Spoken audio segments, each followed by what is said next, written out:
Welcome to our City Council meeting. Madam Clerk, could you please read the roll? Mr. Bozen? Here. Mr. Amos? Here. Mr. Morrissey? Here. Mrs. Klein? Here. Mr. Foyce? Here. Mr. Greider? Here. And Mrs. Jewin? Here. All right, thank you. Please join me in a moment of silence.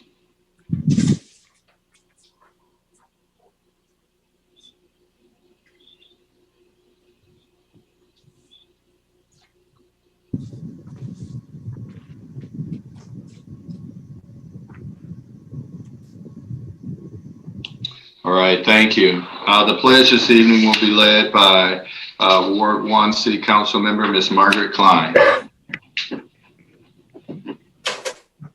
I pledge allegiance to the flag of the United States of America and to the republic for which it stands, one nation, under God, indivisible, with liberty and justice for all. Thank you. Motion to approve the agenda as presented and the minutes of the March 29th, 2021 council planning session as proposed. Second. Motion has been made with a second. All in favor? Aye. Opposed? All right, thank you.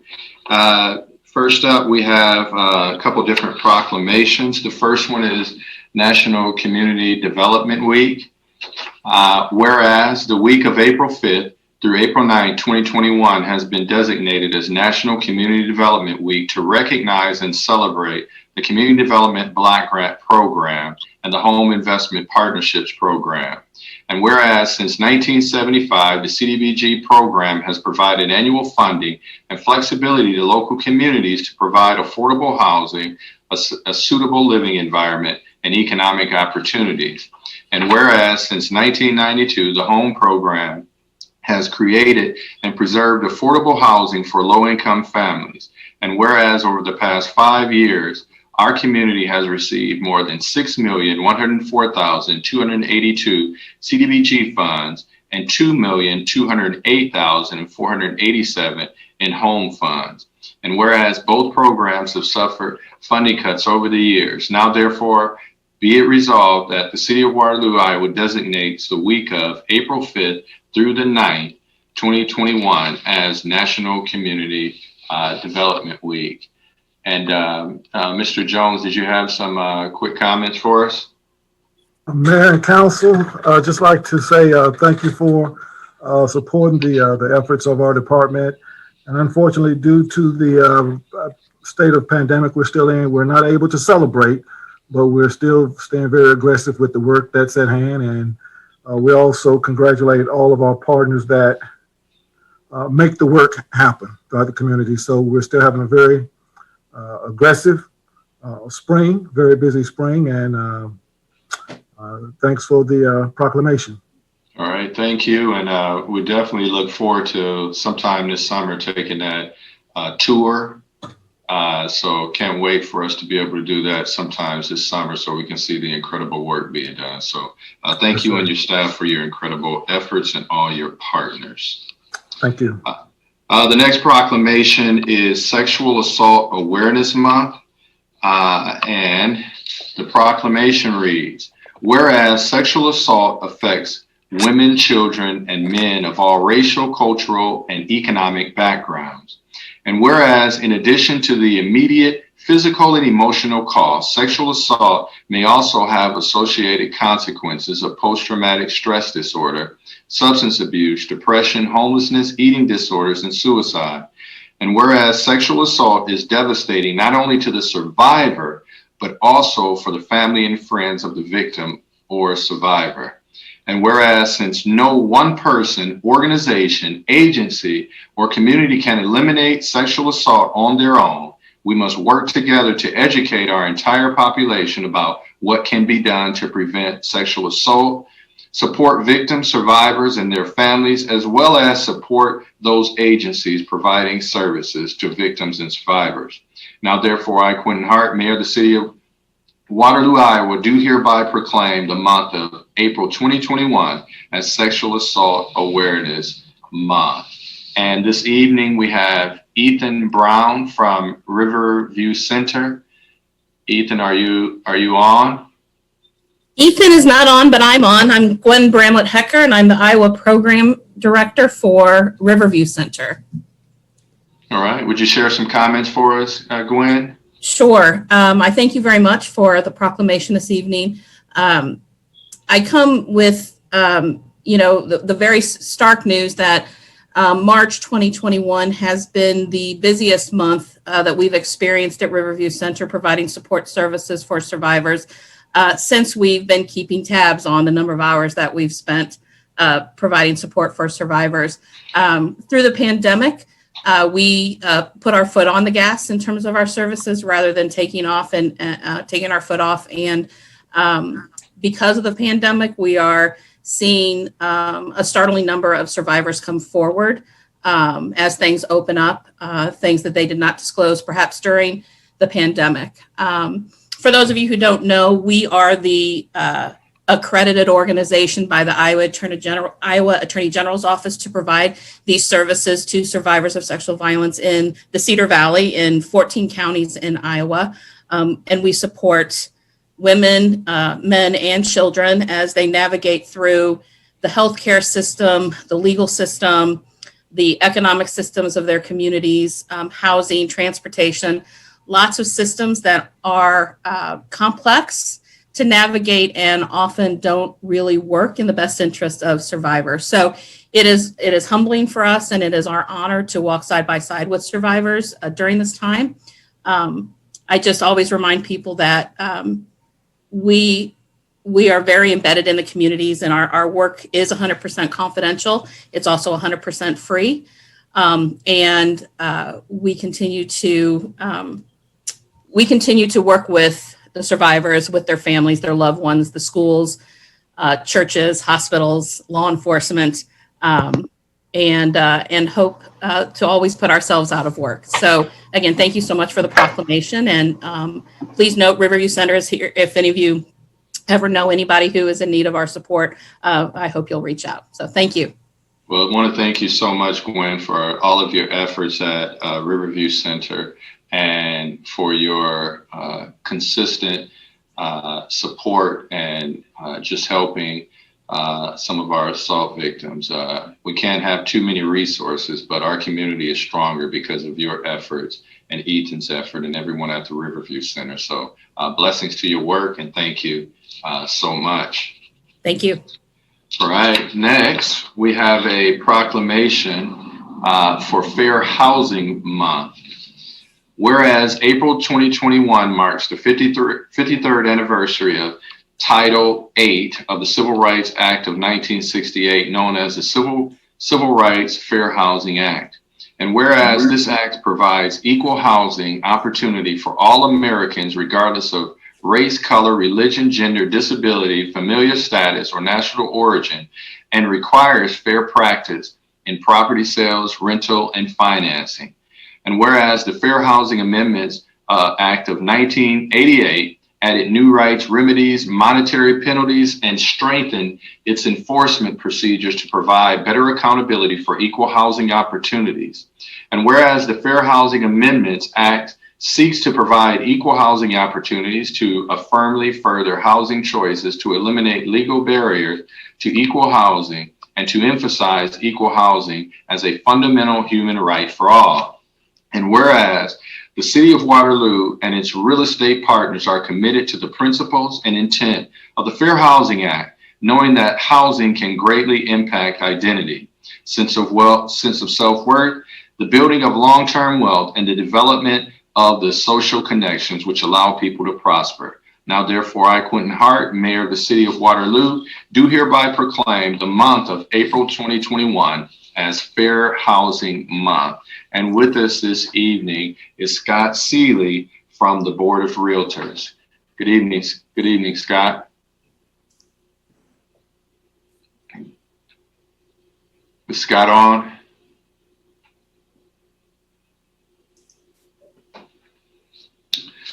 All right. Well, we want to thank you so much for all your efforts. It's very fitting with regards to April 4th, 1968 was the assassination of Dr. King, but at the same time, talking about the Civil Rights Act of 1968 and the part with the Civil Rights Fair Housing Act is such a tribute. And Scott, all the work that all of you do to make sure that we have equitable housing opportunities for all our residents here. We appreciate it so much. So thank you for all your efforts, and thank you so much for bringing forth this proclamation with us today. So thank you very much. All right, I think we have next a swearing in, if I'm not mistaken.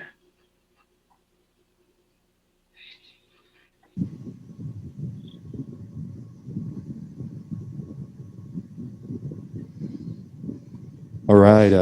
We want to thank you all for being here today for another very special opportunity to swear in Mr. Chase Hershey, and just having a conversation with you.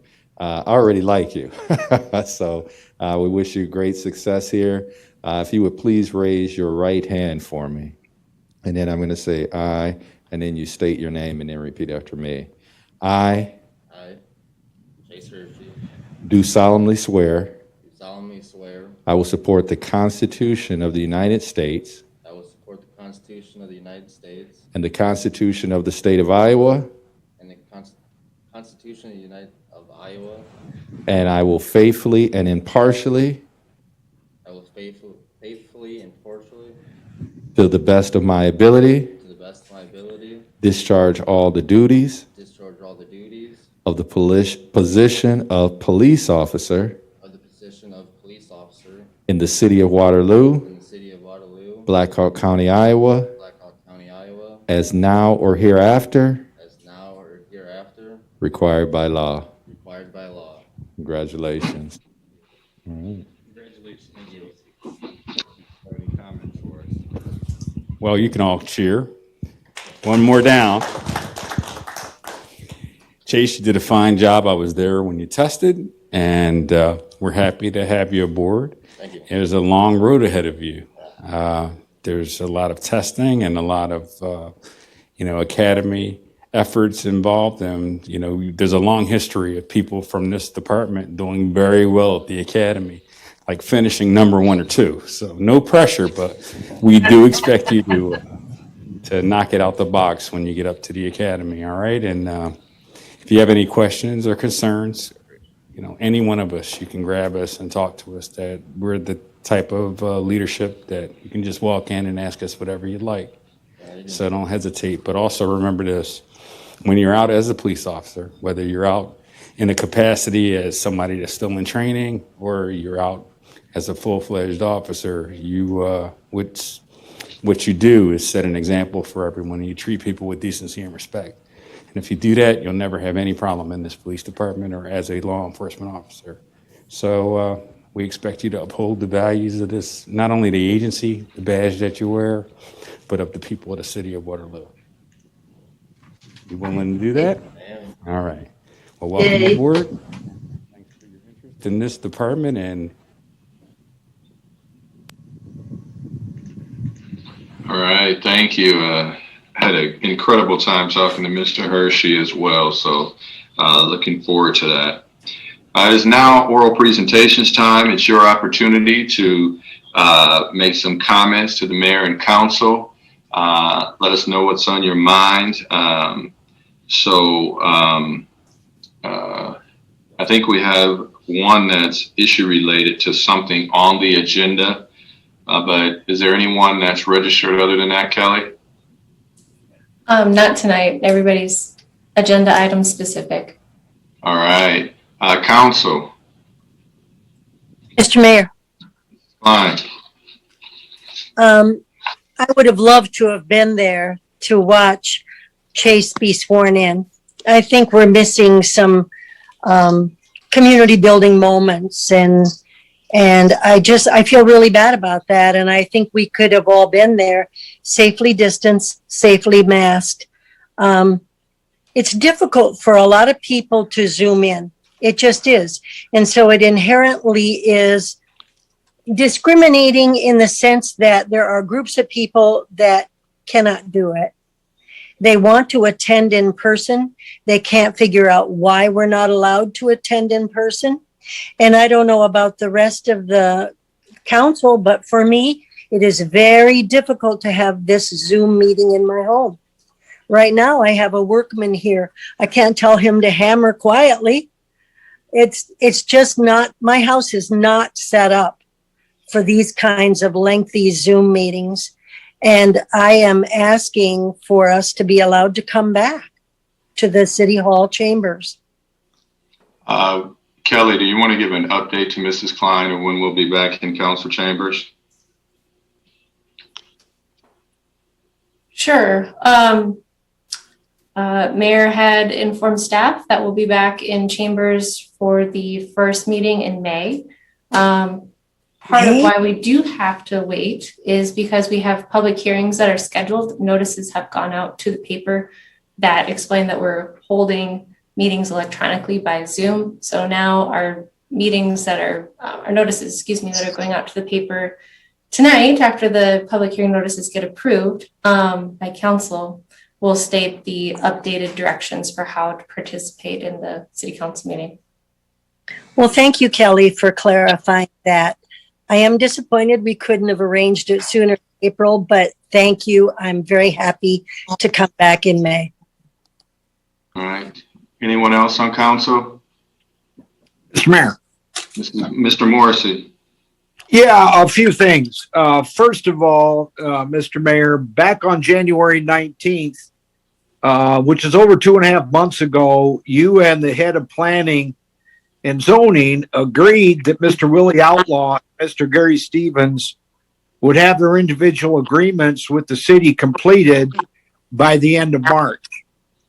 And it is now April 5th and neither has been contacted, no paperwork completed, nothing. That promise was made to Mr. Stevens and Mr. Outlaw, their families, and the public during the oral comment section on January 19th. If you want to check that out, just go to YouTube and you'll see that. That same promise was made by you and the planning department after Mr. Outlaw had been promised on August 19th, 2020, the same. It'd be done by the following Monday, August 24th. That same promise was made to Mr. Stevens on September 10th, 2020. That would be taken care of by the next council agenda. It never was and has not been. There have been a couple other developments in this. I was told that Mr. Outlaw's mow-to-own agreement was waiting on the attorney's legal opinion regarding mow-to-own.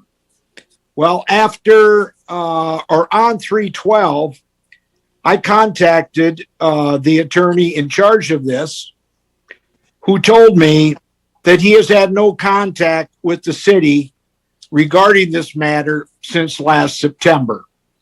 I guess the question begs itself, how are we making promises and then saying stuff that just is not so? Mr. Stevens also has now seen the cost of his agreed upon development increase by over $10,000 in the last year since he understood there was an agreement for his development. Since January 19th, both Mr. Outlaw and Mr. Stevens have contacted city planning on their own to talk, and this also led to nothing. An understanding has been reached with both Mr. Outlaw and Mr. Stevens. With Mr. Outlaw, it included the mow-to-own policy, which was passed by council in 2019. But he also added for those two parcels, other than the amount of time and the amount of money that the city saved by him taking care of that properties, he was going to also pay $400. Still nothing.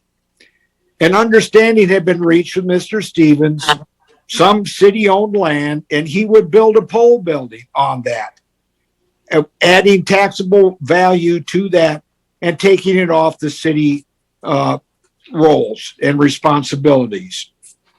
Then on March 17th, 2.5 weeks ago, I myself filed a public records request with you, planning and legal, anybody that had contact in regards to Mr. Outlaw and Mr. Stevens. And so far, there has been nothing. I'm just asking you and city officials involved to live up to your word and be honorable on that matter. The second issue is I had received information just here in the last week from the EDC News, or weekly newsletter from the United States Department of Transportation, the Federal Highway Administration.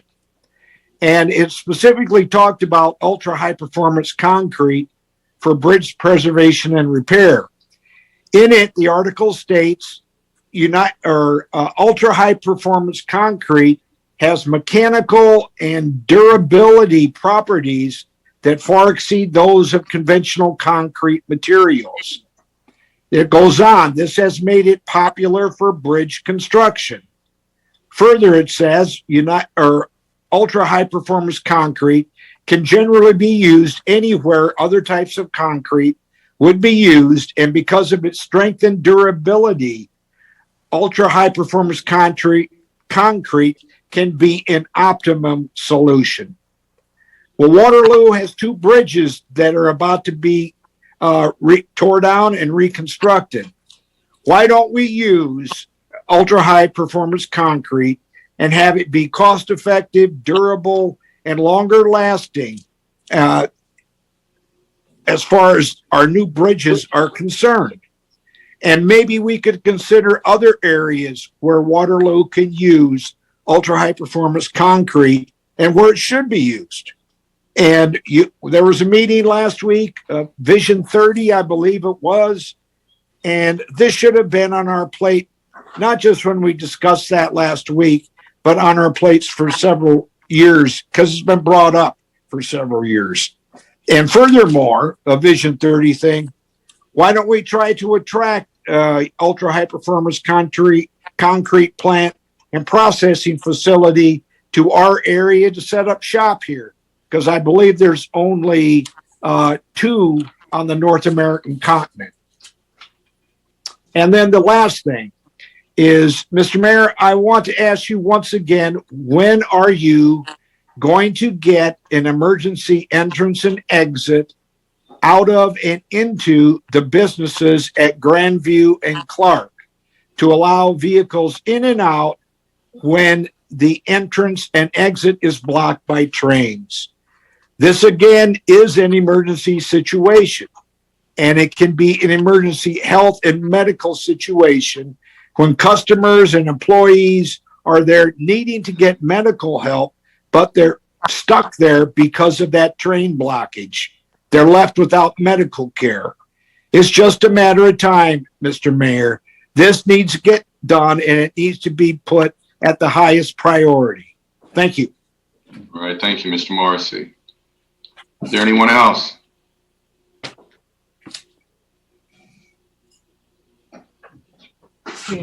Motion to close public comments, receive comments, and place on file. Second. A motion has been made with the second. All in favor? Aye. Opposed? Oral presentations closed. Okay, motion to approve the consent agenda with the addition to 1A1 for April 5th, 2020, bills payments in the amount of $3,199,008.19. Move to receive, approve, and place on file. Second. A motion has been made with the second. Council? Madam Clerk? Mr. Bozen, Yes. Mr. Amos, Yes. Mr. Morrissey, Yes. Mrs. Klein, Yes. Mr. Foyce, Yes. Mr. Greider, Yes. and Mrs. Jewin. Yes. All right, thank you. Could someone take number 2, please? Mr. Mayor. Mr. Mayor. Mr. Morrissey. Yeah, well, before I go ahead, there was an appointment or two that were made, weren't there? I just noticed that again. For the solid waste technician.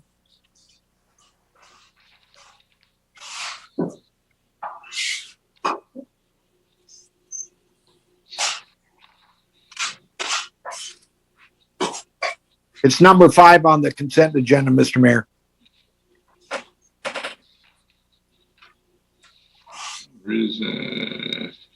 All right. Like to congratulate Jeremy C. and Jason Sandoval for the solid waste techs with Mr. Sandoval, effective date April 6th and April 19th for Jeremy. So congratulations. Welcome to the city of Waterloo. Mr. Morrissey. Yeah, Mr. Mayor, I'd like to make a motion to receive and file proof publication notice of public hearing on business property lease with IPE 1031 REV 279 LLC Cardinal Construction for the use of property located west of 1318 Martin Road in the amount of $1,000 per year.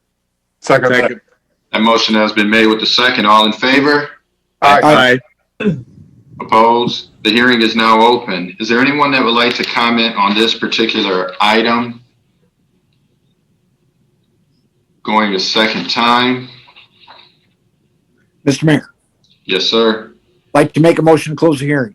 Second. That motion has been made with the second. All in favor? Aye. Opposed? The hearing is now closed. Mr. Mayor. Mr. Mayor. Yes. Yeah, I'd like to make a motion to adopt a resolution approving business property lease with IPE 1031 REV 279 LLC for property located west of 1318 Martin Road for the ground lease of Track B, Brock 3rd Edition in the amount of $1,000 per year and authorize the mayor and city clerk to execute said documents. Second. Motion has been made with the second. Council comments, anything? Madam Clerk? Mr. Amos, Yes. Mr. Morrissey, Yes. Mrs. Klein, Yes. Mr. Foyce, Yes. Mr. Greider, Yes. Mrs. Jewin, Yes. Mr. Bozen. Yes. All right, thank you, Council. Number 3, please. Mr. Mayor, Mr. Foyce. thank you, sir. I'd like to make a motion to receive and file proof of publication of notice of public hearing, and that is for a project addendum to agreement for residential housing construction with Hawkeye Community College, authorizing the sale and conveyance of 514 Johnson Street to Hawkeye Community College. Second. That motion has been made with the second. All in favor? Aye. Opposed? The hearing is now open. Is there anyone that would like to speak regarding this item on the agenda? Going a second time. Mr. Mayor, I'd like to make a motion to close the hearing. Second. That motion has been made with the second. All in favor? Aye. Aye. Opposed? The hearing is now closed. Mr. Mayor, I would like to make a motion to adopt a resolution approving the project addendum to agreement for residential housing construction and authorizing the mayor and city clerk to execute said document. Second. That motion has been made with the second. Council comments? Madam Clerk? Mr. Morrissey, Yes. Mrs. Klein, No. Mr. Foyce, Yes. Mr. Greider, Yes.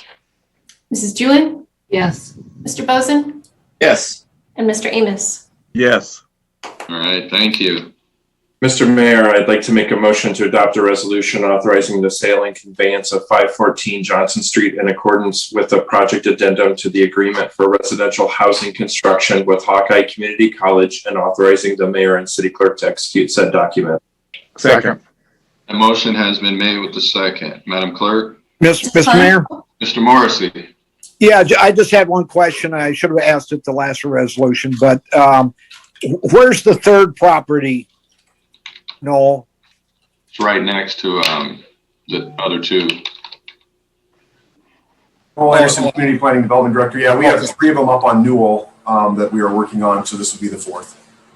And they were right next to one another, like the mayor said, I take it. There's the very first house, then the next lot, then we skip a lot, and then the last house is on the corner up there on Newell. Okay, thanks. Thank you. Okay. Madam Clerk, Mrs. Klein, No. Mr. Foyce, Yes. Mr. Greider, Yes. Mrs. Jewin, Yes. Mr. Bozen, Yes. Mr. Amos, Yes. and Mr. Morrissey. Yes. all right, thank you. Could someone take number 4, please? Mr. Mayor, Mr. Amos, I'd like to make a motion to receive and file proof of publication of notice of public hearing, and that is for fiscal year 2021 street reconstruction program contract number 1023. Second. the motion has been made with a second. All in favor? Aye. Opposed? The hearing is now open. Is there anyone that would like to comment about the street reconstruction program? Going a second time. Mr. Mayor, I'd like to make a motion to close the hearing. Second.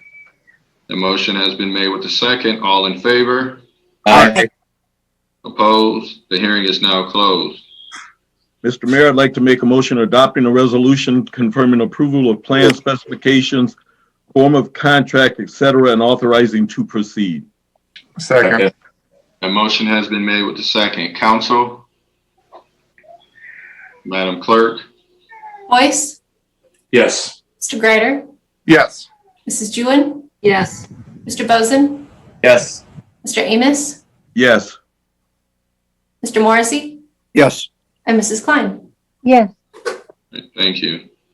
Mr. Mayor, I'd like to make a motion to receive, file, and instruct the city clerk to read bids. Second.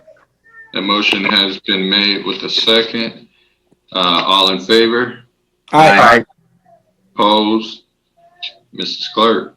All right, our estimate was base bid plus alternate A was $3,969,107.05. And our base bid plus alternate B, that estimate is $3,977,887.98. We had one bidder. It was Aspro Incorporated of Waterloo, Iowa. They provided 5% security. Their base bid plus alternate A was $3,869,846.51. And for base plus alternate B, they did not bid. That's it. Thank you. Thank you. Mr. Amos? Mr. Mayor, I'd like to make a motion adopting a resolution approving award of bid to Aspro Inc. of Waterloo, Iowa in the amount of $3,869,846.51, approving the contract bond and certificate of insurance in conjunction with the fiscal year 2021 street reconstruction program, contract number 1023, and authorizing the mayor and city clerk to execute said document. Second. The motion has been made with the second. Madam Clerk? Mr. Greider, Yes. Mrs. Jewin, Yes. Mr. Bozen, Yes. Mr. Amos, Yes. Mr. Morrissey, Yes. Mrs. Klein, Yes. and Mr. Foyce. Yes. Thank you. Could someone take number 5, please? Mr. Mayor, Mr. Foyce? I'd like to make a motion to receive and file proof of publication of notice of public hearing, and that is for the 2021 to 2023 right-of-way mowing contract. Second. The motion has been made with the second. All in favor? Aye. Opposed?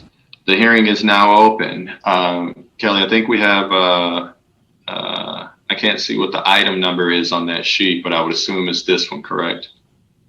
It's actually for the next one, Okay. contract. All right. Is there anyone that would like to speak on number 5, the right-of-way mowing contract?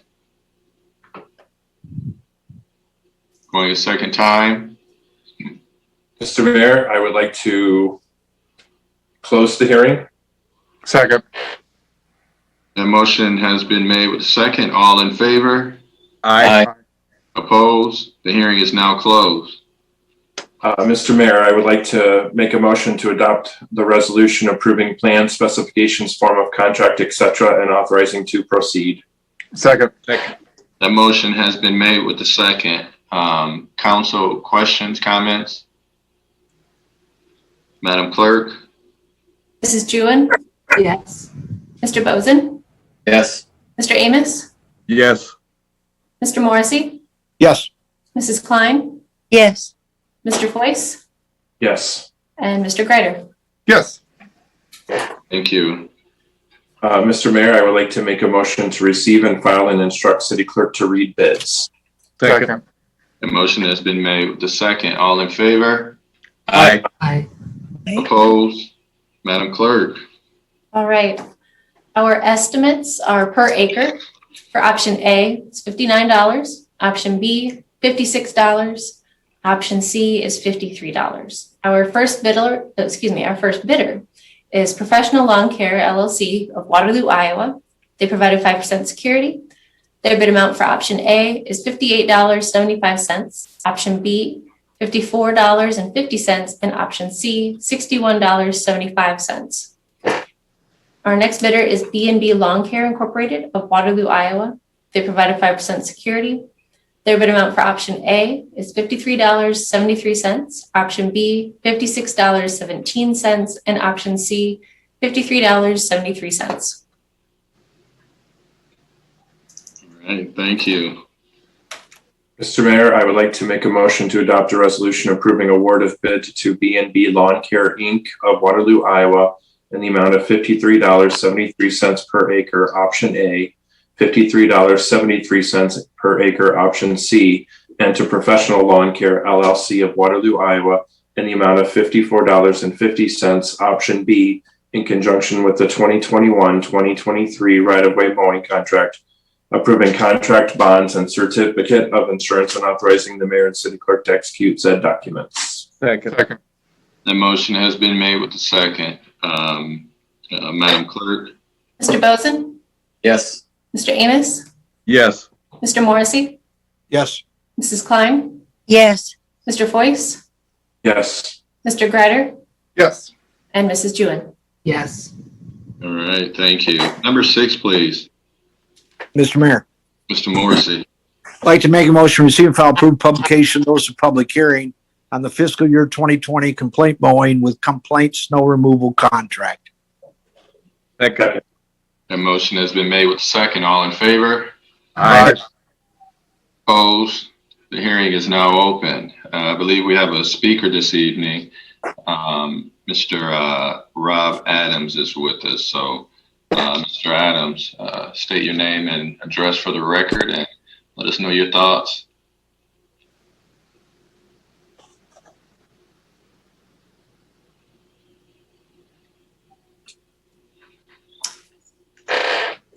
Doesn't appear that he's on any longer. Well, you know, I was thinking he indicated he wouldn't be here, but then I saw this, but Yeah, he I've got wanted an his email. letter read. So if you want to do that now. Sure, I'll do that. It reads, hi, Mayor Hart. My name is Rob Adams. I own and operate B&B Lawn Care Incorporated at 124 Center Street in Waterloo. I wanted to bring to your attention a recent situation on a city bid through code enforcement. My company and another company placed a bid in March 25th, 2021. The bid documents that the city department provides clearly state that all bids must be accompanied by a certified check. My company submitted a certified check with our bid. The other company did not submit a certified check with their bid. The other company was the low bidder. I brought it to the attention of code enforcement that the bid documents clearly states that you must submit a certified check with your bid. They referred me to the city attorney. The city attorney told me that since the other company is the low bidder, they're allowing them to submit a certified check after the bid deadline and open publicly. My company has been bidding and doing work with the city of Waterloo for over 20 years. I find that this situation is extremely, extremely unfair to my company and any other companies that bid on city of Waterloo work. I'm not trying to cause headaches for anyone, but my company has followed every rule that the city requires when bidding and doing work for the city of Waterloo for over the last 20 years. I feel when you're bidding government work, or any work for that matter, it should be on an equal playing field for everyone. I'm not saying that the contract should be awarded to my company by default, but I want my company to be treated fairly and everyone bidding city work follow the same rules. Thanks, Rod Adams. All right, thank you. Do you guys want Marty to speak to this now or wait till we close the hearing? I'd like to have him speak to it now, Mayor. All right, Right. Mr. Peterson. Mr. Peterson, you have to undo your mute. Thank you, Mayor. As I understand it, the low bidder did post security bond. It was not in the form of a certified check. Nonetheless, the security was posted at the time of the bid opening. It was later pointed out that it was not certified, and so staff at code enforcement immediately asked the low bidder to post security through the form of a certified check, and that was done. I don't find that irregularity to be fatal to the procedure. As you know, the bid bond is there to secure the execution of the contract, to make sure the low bidder actually does sign a contract. So it's my recommendation to the council to proceed and award the contract to the low bidder. All right, thank you, Mr. Peterson. Anyone else with comments in the public? Mr. Mayor, Mr. Morrissey. I'd like to make a motion to close the hearing and to receive and file oral and written comments. Second. The motion has been made with the second. All in favor? Aye. Aye. Opposed? Oral presentations closed. Yeah, Mr. Mayor, Yes, sir. I'd like to make a motion adopting a resolution confirming approval of plan specifications, form of contract, et cetera, and authorizing to proceed. Second. The motion has been made with the second. Council questions? Mr. Mayor. Mr. Amos. Yeah, just a couple of questions. You know, I heard Attorney Peterson say that someone did not post a certified check. So what did they post? Cash? Is that what happened? And was it an immediate cash posting and then they turn around and converted that cash to a certified check? And then the other question is if it was not a certified check, are we setting precedent by allowing something else to be there other than that certified check? That would be my questions. Mr. Peterson, can you reiterate your previous comments again from Mr. Amos and the rest of us? Yes, Your Honor. I was not there, Mr. Amos, but as I understand it, it was a business check, a regular check that was issued. I also understand that the city staff announced that security could be posted in the form of a check. So there's some question as to whether or not the announcement on the day of the bid openings was ambiguous with the materials. So it's my position that we are actually exposed to more liability if we don't go with the low bidder than if we were to not proceed. Okay, I understand your position there, but then the other question is has this been the case in other instances where someone did not post a certified check, but posted a business check instead? I of course, can't speak to that in my brief tenure here, but I don't, so the issue is, was there an announcement on the day of the bid opening that contradicted slightly the instructions in the bid packet, and whether, you know, that business check was issued rather than a certified check? I don't know the answer to that. Okay, and that is my concern from a standpoint of having dealt with things like this in the past. As far as individuals bidding on jobs, there are certain rules that are in place that are supposed to be followed. And my concern is will we be setting precedent in the future if we allow this to move forward without some more research? That's just a concern of mine from my standpoint. Mrs. Klein. My question, I am on the same line as my colleague, Mr. Amos. My question is, are all the written requirements, do they list in writing that you have to have a certified check? And part two of that is, did a person at the counter contradict that written direction?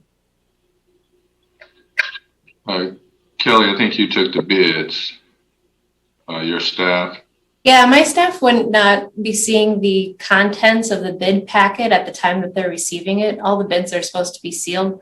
So our procedure once we receive in a bid is to time and date stamp it to mark the time that it's been received, put our initials on as required by law that the individual in our office received it, and then to open the bids at the time of the opening. So there's no communication between the bidder and my staff directly of what's required of the bidder. That conversation would happen between the individual departments with the project.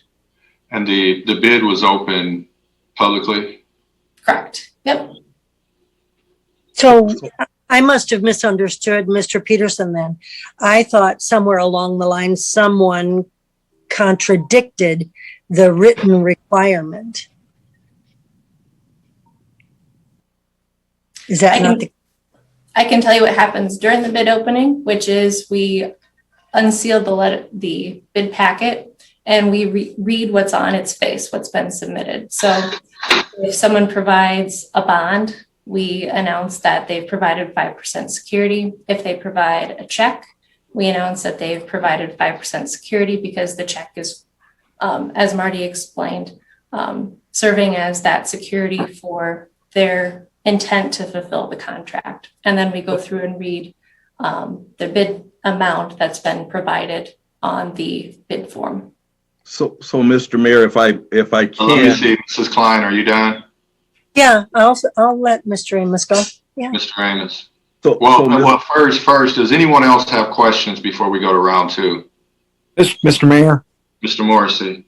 Yeah, first of all, Mr. Peterson, the money that was presented by this bidder, it was good money, wasn't it? Mr. Peterson? I wasn't there, but as I understand it, a business, corporate or business check was presented. I don't know if it was, And this is a legitimate business though, City Attorney Peterson? Yes. Okay, and does the city have to take another bid if there was some type of mistake? The city is not bound to take bids if there's legitimate, as seen by the individual department where the bid's taken place, if they have good reasons for rejecting those. So the city does not have to take any other bid. Isn't that correct? We can reject any and all bids. Yes, Councilman. Okay, so if the city was to reject this on this type of a grounds, even though the money and they resubmitted a certified check, then we're just going to have to go through the entire process again and put this out for bid again. Is that not how it would have to operate? I would defer to the city clerk on that. Let me do something right now. If the council and the department rejected both bids, you'd have to start the process over. Okay, thank you. Madam Clerk, before we go back to Jerome, let me involve Mr. Rudy Jones, who deals with procurement for the city of Waterloo. Mr. Jones, would you please chime in?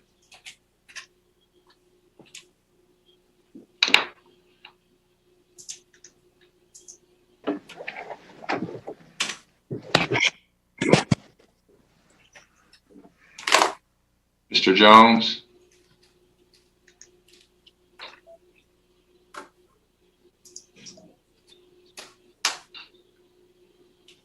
Is Mr. Jones on?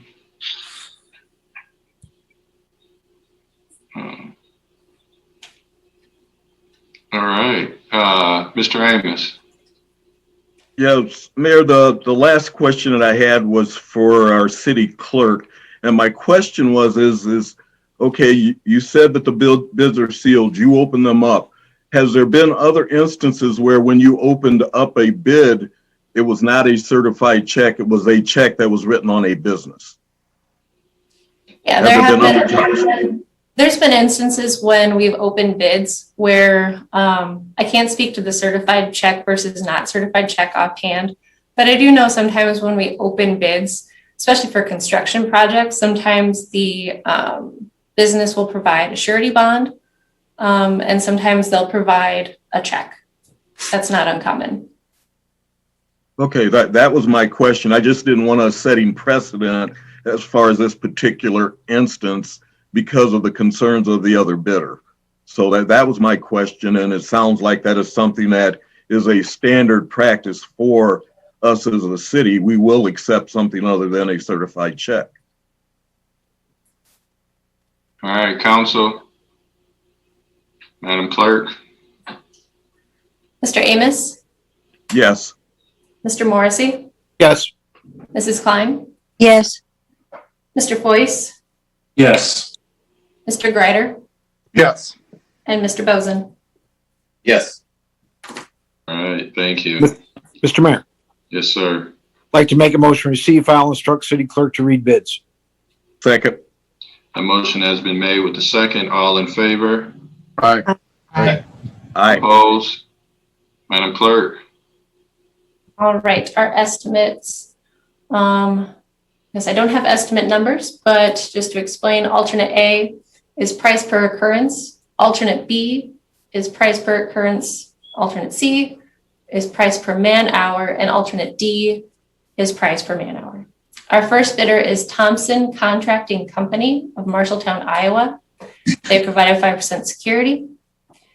Their bid amount for alternate A is $1,300.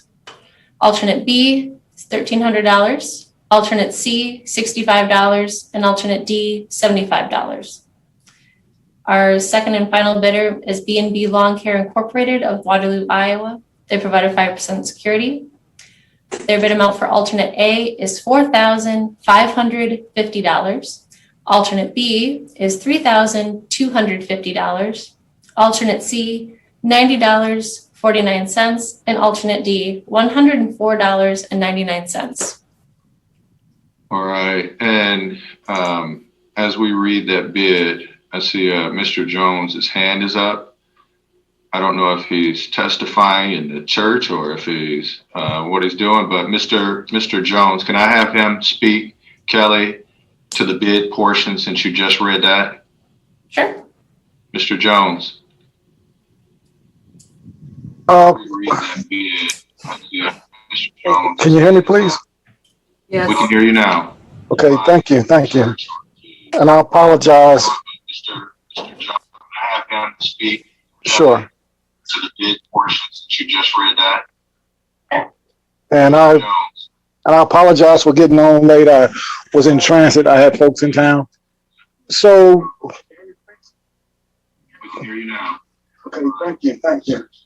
With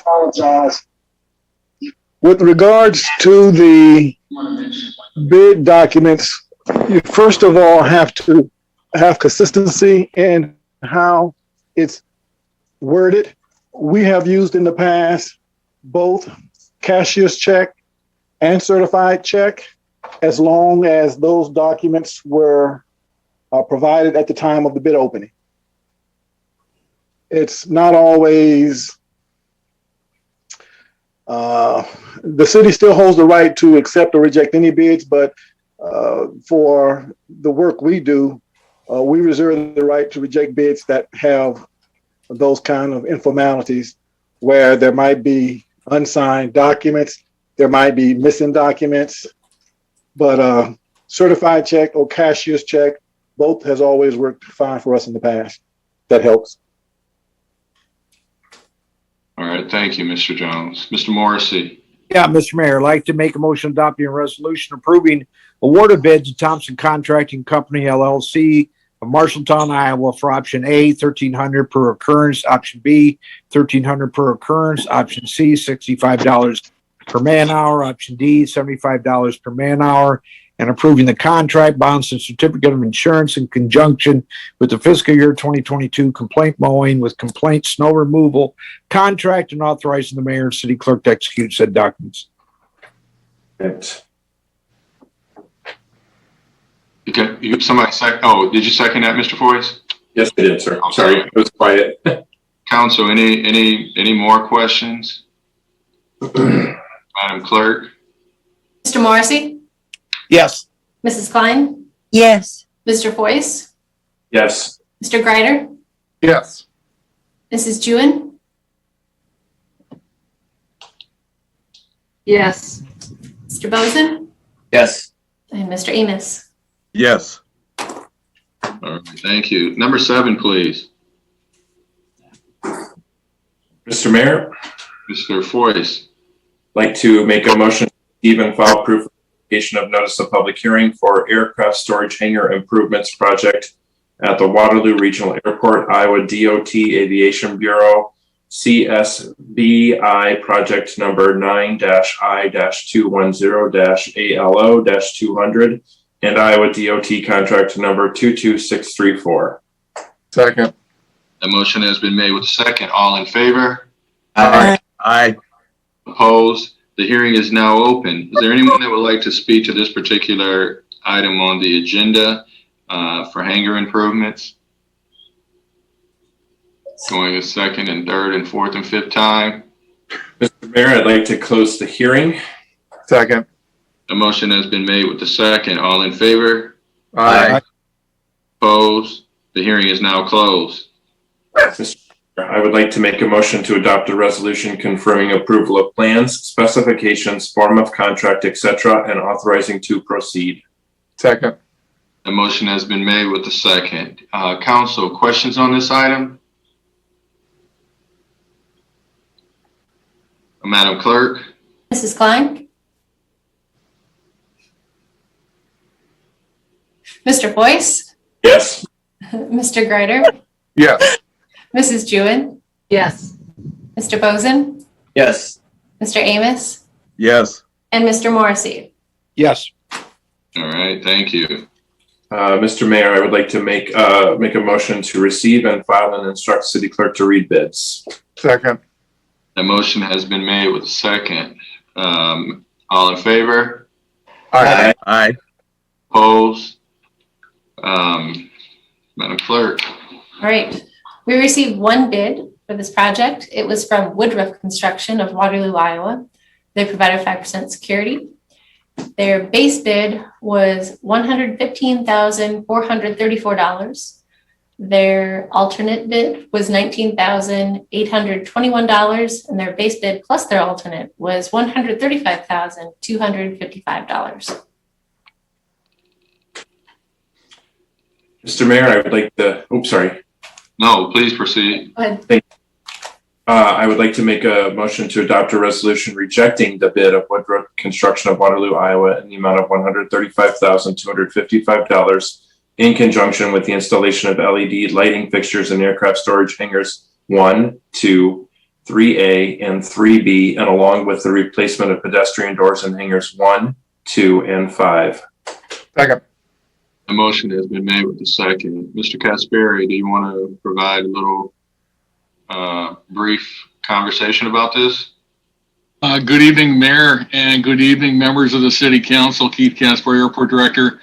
We were looking forward to actually doing some of this work, but after we received, unfortunately, only the one bid, there's absolutely no way that we could to get this done, and then we could not downscale the project such to do any work with regard to the funds that were available.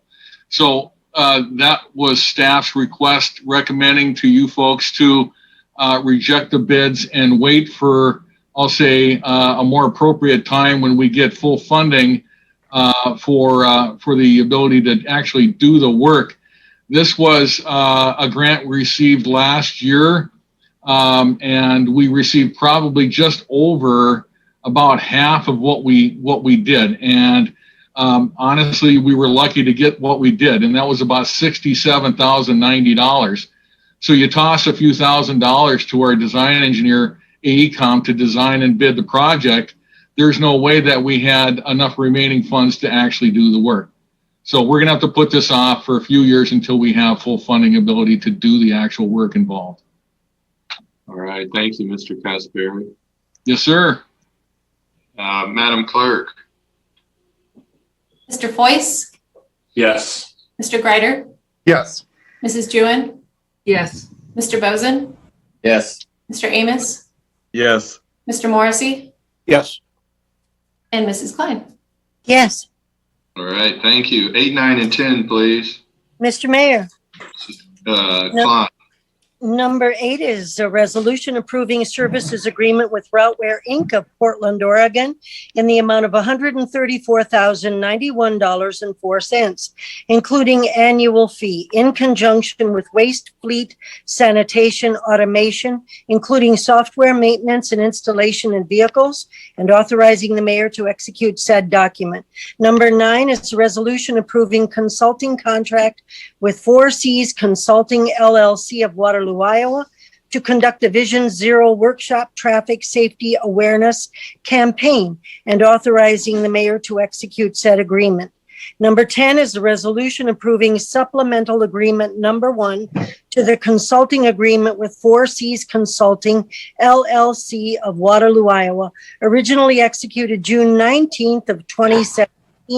In conjunction with the Traffic Safety Awareness Campaign Project, Iowa DOT Grant Project Number STPU 8155-756-7007, and authorizing the mayor to execute said document. Second. That motion has been made with a second. Are there any questions from anyone online or council about 8, 9, and 10? Mr. Mayor, Mr. Bozen. I'd like an overview if Mohammed is available on 9 and 10, especially on number 9. All right. Randy or Mohammed, could someone take those 2 items?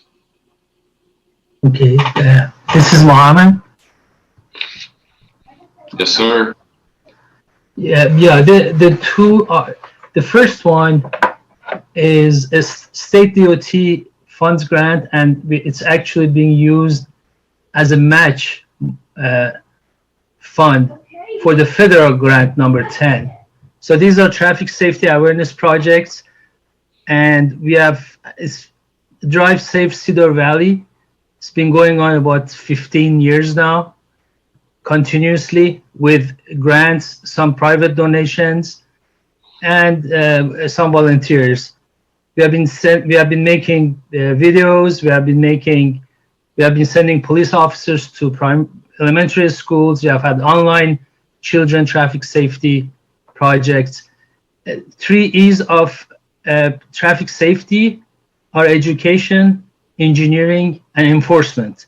And this is the education part of it. Just bring traffic safety to people's mind. Vision Zero is something that an entity like the city, like the states and countries, they proclaim to be a Vision Zero when they decide to strive towards having 0 traffic fatalities.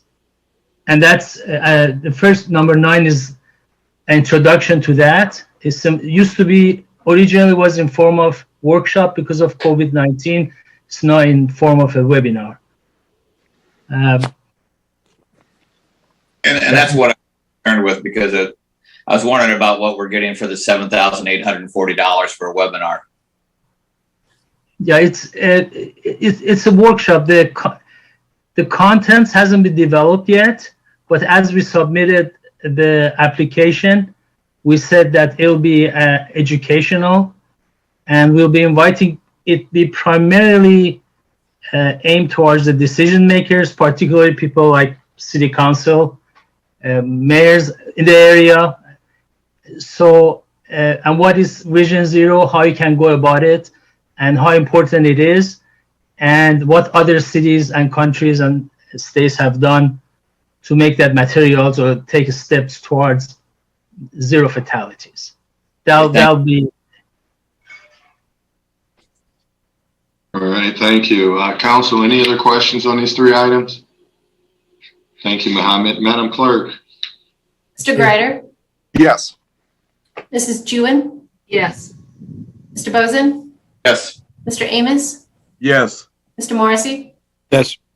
Mrs. Klein, Yes. and Mr. Foyce. Yes. All right, thank you.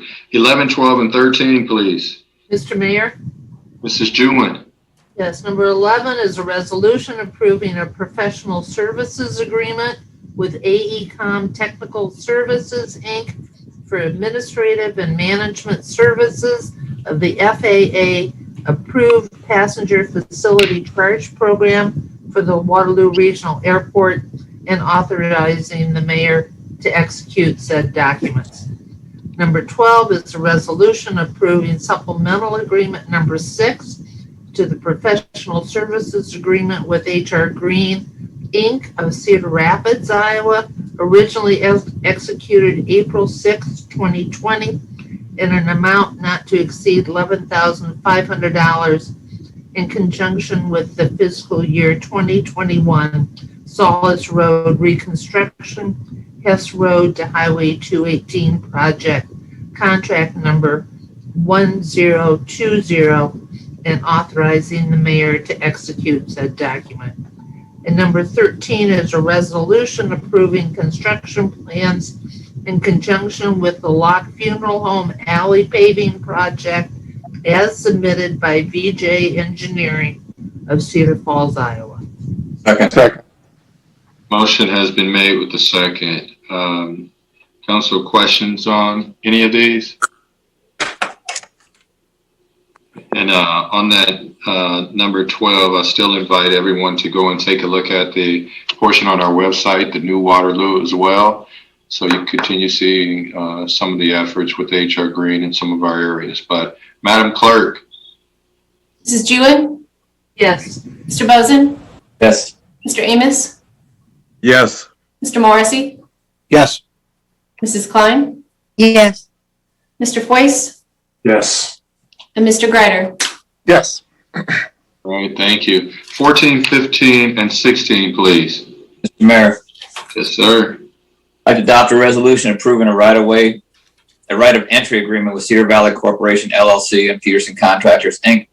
to get entrance to property generally located at the southeast corner of Ainsborough Avenue and US Highway 20 and authorize the mayor to execute said documents. Number 15 is adopting a resolution approving an application to the Blackhawk County Metropolitan Planning Organization Transportation Alternatives Project funding in conjunction with the Hess Road Trail. And number 16 is adopting a resolution approving an amendment to the City of Waterloo residency policy by expanding the residency radius for information technology personnel to 30 miles from City Hall. Second. A motion has been made with the second. Council, any questions on these three items? Madam Clerk? Mr. Bozen, Yes. Mr. Amos, Yes. Mr. Morrissey, Yes. Mrs. Klein, Yes. Mr. Foyce, Yes. Mr. Greider, Yes. and Mrs. Jewin. Yes. Thank you. 17, 18, and 19, please. Mr. Mayor, Mr. Greider. make a motion to approve the following resolutions. 17 is a resolution approving a professional services agreement with Magellan Advisors LLC in the amount of $150,322 for the fiber optic OSP 30% design of a fiber backbone network and authorizing the mayor to execute said document. 18 is a resolution awarding bid to Lansing Brothers Construction Co., Inc. of Luxembourg, Iowa in the amount of $31,300 in conjunction with regulated asbestos-containing materials demolition services at 220 Hopkins Court, approving the contract bond and certificate of insurance, authorizing the mayor and city clerk to execute said document, and rescinding resolution number 2021-170. And number 19 is a resolution approving project designs for a new home located at 514 Johnson Street to be constructed by Hawkeye Community College with a budget not to exceed $164,500 in accordance with the project addendum to agreement for residential housing construction with Hawkeye Community College and authorizing the mayor and city clerk to execute said documents. Second. A motion has been made with the second. Council, questions on these? Madam Clerk? Mr. Amos, Yes. Mr. Morrissey, Yes. Mrs. Klein, Yes. Mr. Foyce, Yes. Mr. Greider, Yes. Mrs. Jewin, Yes. and Mr. Bozen. Yes. Thank you. 20 and 21, please. Mr. Mayor. Mr. Amos. Number 20 is a motion adopting a resolution approving an amendment to the development and minimum assessment agreement with Lincoln Savings Bank, originally executed October 7th, 2019, to extend the completion date to July 31st, 2021, and the minimum assessment to December 31st, 2051, and authorizing the mayor and city clerk to execute said document. The next is a resolution approving an amendment to the development of minimum assessment agreement with A&T Trucking LLC, originally executed September 8th, 2020, to amend dates for the development of a 4,350 square foot building located at the southeast corner of Martin Luther King Jr. Drive and Northeast Drive, and authorizing the mayor and city clerk to execute said documents. Second. A motion has been made with the second. Council or anyone questions? Madam Clerk? Mr. Morrissey, Yes. Mrs. Klein, Yes. Mr. Foyce, Yes. Mr. Greider, Yes. Mrs. Jewin, Yes. Mr. Bozen, Yes. and Mr. Amos. Yes. All right, thank you. 22 and 23. Mr. Mayor. Who was that? It was myself or Councilman Morrissey. Mr. Amos. Okay, next is a resolution approving an engineering services agreement with Clapsettle Garber Associates of Marshalltown, Iowa, in an amount not to exceed $6,500 in conjunction with engineering and plating services for Waterloo Air and Rail Park, second edition, and authorizing the mayor to execute said document. And next, approving scope of services with Robinson Engineering Company for up to $145,000 for plating, street design, and overall layout for the next phases of the North Crossing area for development, and authorize the mayor and city clerk to sign necessary documents. Second. A motion has been made with the second. Council, questions on these two items? Madam Clerk? Mrs. Klein, Yes. Mr. Foyce, Yes. Mr. Greider, Yes. Mrs. Jewin, Yes. Mr. Bozen, Yes. Mr. Amos, Yes. and Mr. Morrissey. Yes. All right, thank you. Someone please take 24. Mr. Mayor, Yes, ma'am. number 24, I'd like to make a motion to receive, file, consider, and pass for the first time an ordinance amending the City of Waterloo City Code of Ordinances by amending subsection B, prohibitions and use of section 13, fireworks of chapter 2, general offenses of title 5, police regulations. Second. An ordinance prohibiting the use of fireworks. All right, the motion has been made with the second. I think we do have one speaker online, Mrs. Thornsberry. Thank you, Mary Hart. Let's all glance at our agendas and focus on the 4 stated goals of the City of Waterloo. I find it worthy of note that goal number 1 is all about economic development, while creating a safe environment in Waterloo is number 2. Even though the city's planning and zoning ordinance states that first purpose shall be to promote the health, safety, and general welfare of all citizens. Continuing to allow a form of gunpowder called fireworks to explode throughout the city for 3 days patently violates goal number 2. The council is not creating a safe environment for all citizens within Waterloo by continuing to allow fireworks. Every council member took an oath of office to serve all citizens of Waterloo. Allowing fireworks is not serving all citizens. In fact, in my opinion, this council is blatantly discriminating against a class of citizens who are emotionally harmed 3 days in July every single year. Citizens who have no voice or a very weak one at best. I have pleaded with this council many times to ban fireworks for many reasons. The primary reason in my mind is that you are purposely causing harm to a class of citizens that live in this communities. Veterans, the disabled, young children, elderly persons, and of course, let's not forget our pets. And part of promoting the general welfare of citizens is not to allow gunpowder bombs to be shot in neighborhoods where houses are built 10 feet apart. You argue that banning fireworks creates an ordinance that cannot be enforced. I suppose your rationale then is that it is okay to create an atmosphere of citizen distress coupled by environmental harm by all the smoke created by these fireworks. Is this okay with you regardless of the city goals you created? This enforcement argument falls apart when one thinks of enforcing speed limits, for example. It is impossible for officers to ticket every person who violates the speed limits on our roads and highways. What the officers and frankly all citizens rely on is for citizens to behave themselves as law-abiding citizens and who believe in the rule of law. This creates a fabric of a productive, safe society. Sure, some drivers are going to push the 65-mile-per-hour limit to 80 or the 80 limit to 100, and some drivers are absolutely going to get away without encountering an officer of the law. But by and large, most drivers on the roads do abide by the posted speed limits. Waterloo citizens will change their behavior when you ban fireworks. Law-abiding citizens will not shoot them off in the city limits. They will find somewhere else to go where it is legal. Or they will enjoy the municipal firework events. You know what it will take? Mayor Hart would only have to say to the police chief, enforce the ordinance, engage reserve officers to issue citations. Once a $375 fine spreads through the citizen grapevine, behavior will change.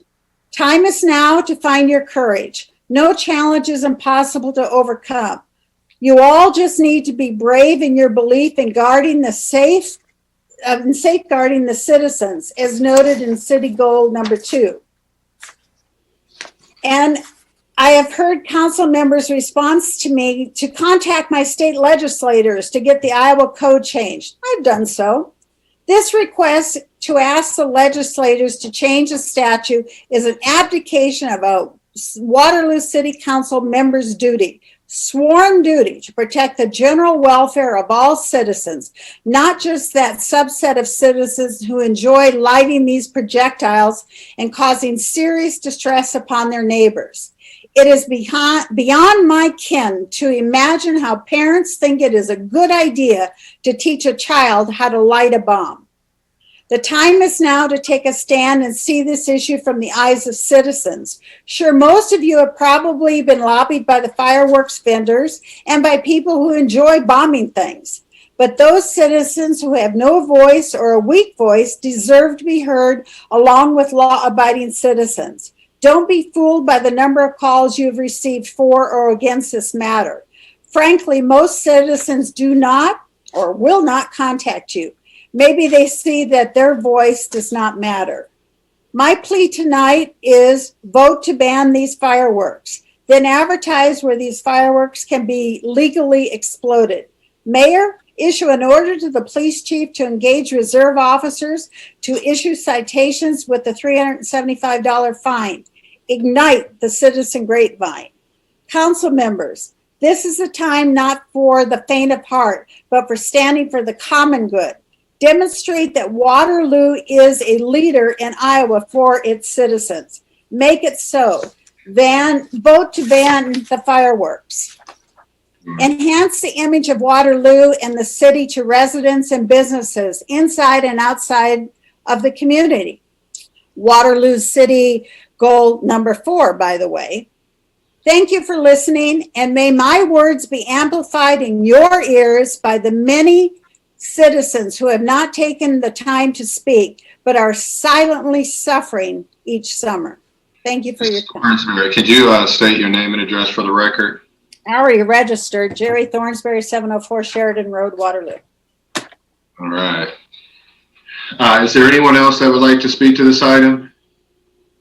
Mr. Mayor? Mr. Bartlett. Yes. Justin Bartlett, I'm the managing partner at Crossroads Fireworks at 2019 Crossroads Boulevard.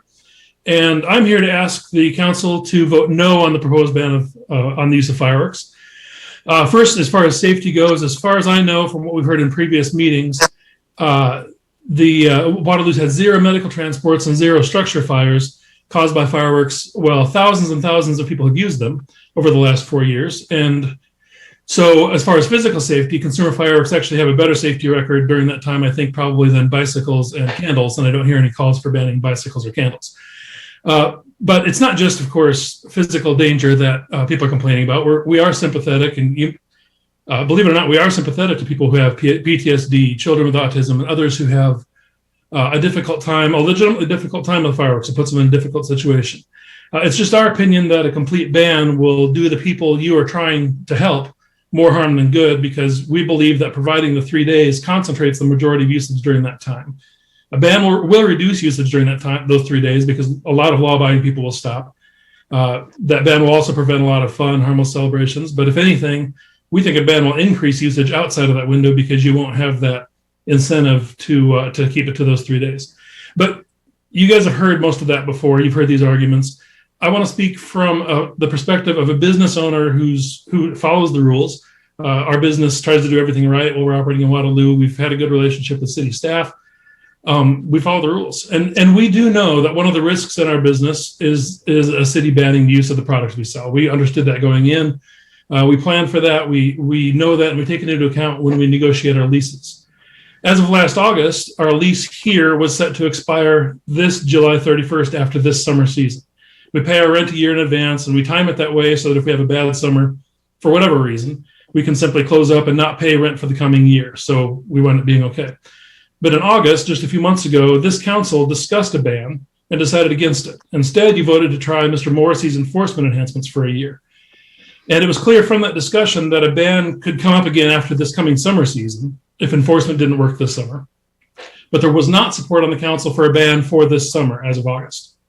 We were watching that meeting, we were watching those votes, and the vote and the discussion gave us the confidence to extend our lease at our Waterloo store, because our understanding was there wouldn't be a ban this year. And our lease is a 6-figure annual lease that we extended because of that vote in August. And nothing's changed since August. Nothing's happened that should cause the council to change their mind. But if the council passes a ban now, I don't get to undo our lease extension. I'm just on the hook for that money, whether we bring in enough revenue or not.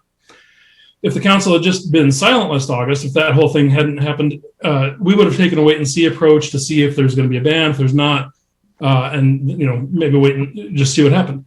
But we signed that extension because the council made it clear that a ban wasn't happening this year. The council absolutely has the legal power to pass the ban right now, and I don't have the power to stop you. And if you do it next summer, if you do a ban next summer, I don't like it. I think it's bad policy, but at least it's fair game. Now, I know the world doesn't revolve around our business. Your policy doesn't revolve around our business. We're not the center of the world. But if you pass this ban after that vote last summer, aside from all the other reasons that I think it's a bad idea, you'll be sending the message to us and to other small businesses that Waterloo's an unreliable, unpredictable, dangerous, and potentially toxic place to start a business. And I hope you don't send that message. I hope you simply honor what you voted for in August and give that ordinance a chance to work this summer.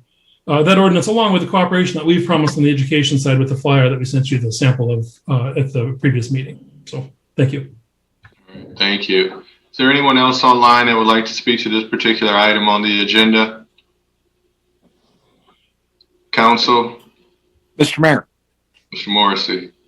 Yeah, Mr. Mayor, as you're aware, the fireworks ordinance, as Mr. Bartlett expressed there, is one that's gone back and forth.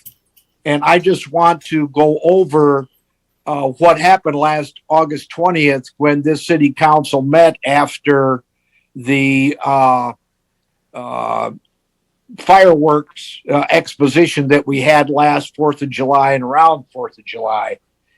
First of all, I just want to note that with our ordinance right now, fireworks are banned 362 days out of the year. And then we don't even as a city have fireworks on or consistent with the state law when it allows for the use of fireworks on July 3rd and 5th, because the law says it starts at 9 a.m. and goes until 10 on the 3rd and 5th. And then it starts at 9 a.m. and goes to 11 on the 4th.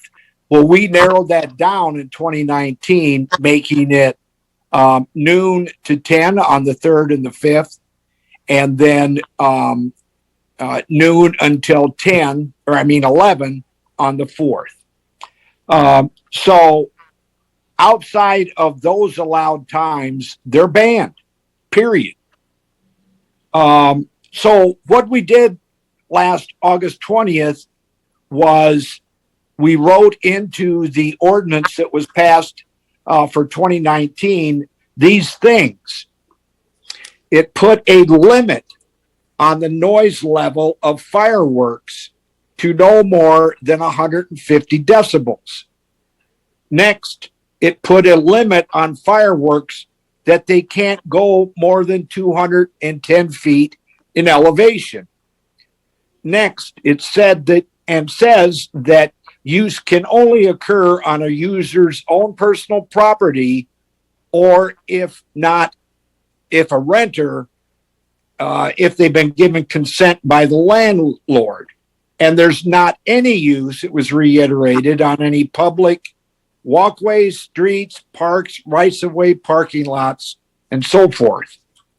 Next, there was specific language that prohibited directing any firework onto or into any property other than the property or the landlord's if that use has been permitted or allowed by the landlord. Next, all firework, we added this phrase also, fireworks debris shall be removed from not only the user's property or wherever that debris may have landed. Next, under the enforcement language, it was changed. The section had been, and I quote, "This section may be enforced by police officers." So the may was changed to shall, saying this section shall be enforced by police officers. Now that's not, as the speaker had spoken to, the mayor saying to the chief of police and to police, go enforce it. That is the city council writing in to an ordinance that this shall be enforced by police officers. Next, it was changed so that citations shall be directed to the person observed or found to have been in violation, but also to the owner of the property on which evidence exists of a violation of this ordinance. Next, where evidence exists of a violation of the noise control ordinance or the nuisance property ordinance, such citations shall be written. Next was added, vendors of fireworks shall be monitored, and this would include Mr. Bartlett and his establishment, the establishment on Mullen Avenue, and any other pop-ups that may come and set up in the industrial areas where they're allowed. Okay, so they'll be monitored as to type of fireworks sold and as to the posting for the mandated prohibitions on use. In other words, entrances, counters, exits are to have those signs that say that fireworks use is only permitted between the hours of X and X on these certain dates. And finally, a right of appeal of those citations was included in this, with that coming to city council if anybody chose to appeal a citation being given to them. Next, I just want to mention that a couple of things. First of all, I'm sure, I mean, this was postponed because we wanted to see what other cities around us did. I know that Evansdale is planning to keep theirs as they are now. And that is, I think they allow 5 days in and around July 4th. Waverly is like us. They have the 3 days, the 3rd, 4th, and 5th. And then Cedar Falls, I believe, is still keeping the ban. And just adding that from looking through my past notes and stuff, I see that former Chief Troca had voiced opposition to instituting a ban. So having said all that, Mr. Mayor, I would like to make a motion just for the sake of making sure that we understand and see how these changes, these very detailed and strengthening of the language in our prior ordinance, how they work this coming fireworks season, which it is fireworks season from June 1st or right in that area all the way to July 8th, because that's when they're legally sold. So I would like to make a motion to postpone this and bring it back up again in the second week of August of this year. I'd like to make that motion to postpone to that later date for consideration. Mr. Mayor, I will second that, but I'd also like to make a few comments. Go ahead, Mr. Amos. Okay, Mayor, you know, I've been on the council since all of these things came up, and Councilman Morrissey just went through a long list of all of the things that we have done over the years since this has been implemented. And I just want all of my fellow council members to understand that this isn't the first time that this has came up. We have gone through so many different scenarios and actually done things in different years, all the way up to and including a ban previously. And the ban worked somewhat, but people were still shooting them off. There were still people that were disturbed. And this compromise is what I call it, because like Councilman Morrissey said, 362 days out of the year, there are no fireworks, supposedly. We know all know that that's different, that that's not really the case. But implementing a total ban, I firmly believe, will just end up for those 3 days, making our citizens more vulnerable to having citations. Now, if they're shooting outside of those 3 days, granted, okay, they should be fine, because we're saying those 3 days you can legally do it. But for me, we have gone through all of these different scenarios. Yes, we have a different council. Yes, I understand the will of the council, but this is work that has been done by previous councils. Previous police chief, I remember when this first started, that was one of the questions that I asked Chief Troca, and you can probably go back and check that out. But my question to him was, okay, prior to the state legalizing them, when it was illegal and there was a ban in place, what did the police department do to enforce it then? And if I remember correctly, his reply was, we looked the other way. Well, okay, so we're going to take our police department, put them in a situation where holiday time, they're going to have to take on more and look at different things. For me, we have reached a compromise that I think works for this community. I heard the comment that people aren't speaking up. Well, there are people who are not speaking up who are against it, and there are people who are for it that are not speaking up. But for me, if that many people, thousands of people, like Mr. Bartlett said, are shooting them off during those days, that's their voice in my mind. They are saying they want to do it, they have the desire to do it, and we all understand and sympathize with those individuals that it negatively impacts, but it's 3 days out of the year. And I do sympathize with them. I don't use fireworks myself, but I do know that there are citizens out there that enjoy doing it. And for me, I cannot support a total ban. All right. Thank you, Mr. Amos. Mrs. Klein to the postponement. Here's the thing. Mr. Amos mentioned that it's only 3 days. I got a text message from a gentleman who lives on Kern Street, and he said apparently the 4th of July has already started. Last night, they fired off fireworks in his neighborhood, but it was really late, and he didn't run out of his house in the middle of the night to find out who they were. But he was very upset about it, that I hope you all vote no tonight. To me, a postponement till after the 4th of July is absolutely letting our responsibility fail. We have a responsibility to keep people safe, and that includes small children, handicapped small children to whom sound is like a weapon used against them. We have a responsibility to our veterans, to whom unexpected noises like that throw them right back into combat. You know, we have a responsibility not to threaten our neighbor's house with potential fire. We have a responsibility not to put garbage all over their lawn, which they may catch in their lawnmower and throw out as an obstacle. We have all kinds of responsibilities and duties, but it is not our responsibility to see to it that those who sell these things become profitable. That is not our responsibility. Our responsibility is first and foremost to the weakest in our community. And I recommend that we vote against this postponement, that we use the courage that God gave us, step up to this and say, no, it wasn't 3 days. You all know that.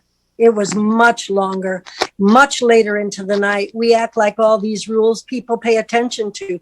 They don't. So let's just say no once and for all and start to work from there toward Des Moines. All right. So we have a motion with the second for the postponement until after August. Madam Clerk. And I just wanted to clarify something on that motion. The council will be meeting on the first Monday or the third Monday in August. And right now the motion is for the second week in August. Do we want to clarify that so that the postponement falls to a council meeting date? I meant the second meeting, Kelly. Second meeting. Okay. So Yeah. it'll be. Okay. Madam Clerk. Mr. Foyce? No. Mr. Greider? No. Mrs. Jewin? No. Mr. Bozen? Mr. Amos? Yes. Mr. Morrissey? Yes. And Mrs. Klein? No.